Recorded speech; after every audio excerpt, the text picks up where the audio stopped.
My girlfriend spat on my face when I proposed to her in front of my entire family on Christmas, saying, "Ew, this ring is small and pathetic just like you." So I dumped her on the spot. Now she's begging me to come back. I proposed to Aurora on Christmas Eve in front of my entire family. We'd been together 3 years. I'd paid for everything: rent, utilities, groceries, her car insurance, every dinner out. She worked part-time, making $15 an hour, but her paycheck disappeared on clothes and nails. I spent 2 months planning the proposal, picked out what I thought was perfect. Good cut, good clarity. $8,200 after taxes, 2 months salary. My family was hosting Christmas Eve dinner. Everyone gathered in the living room after we ate. I got down on one knee, hands shaking. "Aurora, I love you. Will you marry me?" The room went silent, phones out, ready to capture the moment. Aurora looked at the ring, her face twisted into disgust. "Are you serious right now? It's small." My friend Ashley got way bigger. "You're offering me this like I'm supposed to be grateful?" Then she leaned forward and spat in my face. "That's what I think of your cheap, pathetic ring." Nobody moved. Mom gasped. I stood there with spit running down my cheek, still holding that box. I wiped my face. "We're done. Pack your stuff and get out. You can't just—" I literally just did. "Get out." She looked around for support. Nobody moved. "Fine. You want the truth? I'm still in love with Oliver, my ex. He's 10 times the man you'll ever be. I've been seeing him for months. But this," she gestured at the ring, "this is pathetic. You're pathetic." At the door, she turned. "Oliver would have gotten me the ring I actually deserved. The day after Christmas, I gave her until noon to get her stuff. At 12:30, I started throwing everything out my second-floor window. Clothes, shoes, purses, landing in slush puddles. She showed up with Oliver 30 minutes later. Gym rat, tight shirt, chest puffed. "You got a problem, bro?" "Just cleaning out trash." He stepped closer.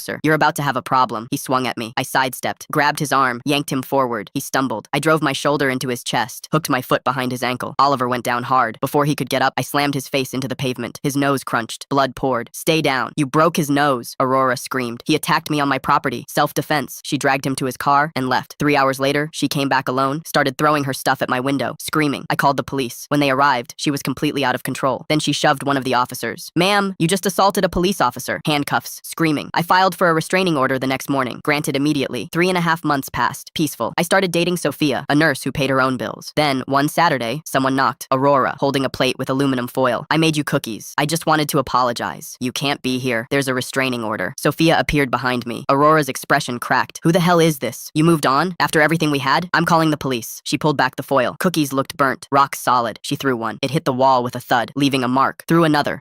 They weren't breaking, solid as rocks. 911, what's your emergency? My ex is violating a restraining order and throwing things. Aurora lunged at Sofia. I grabbed her arm. She clawed at me, trying to push past. "Get away from him. He's mine." Officers arrived. One picked up a cookie, squeezed it. "What's in these?" "Concrete." "They're cookies. These are weapons. I could knock someone out with one of these." Arrested for violating the restraining order, attempted assault, and criminal mischief. 6 months later, the DA called. Aurora took a plea. 45 days in jail, 18 months probation, anger management, $1,240 restitution. Restraining order extended 5 years. Sofia and I are still together.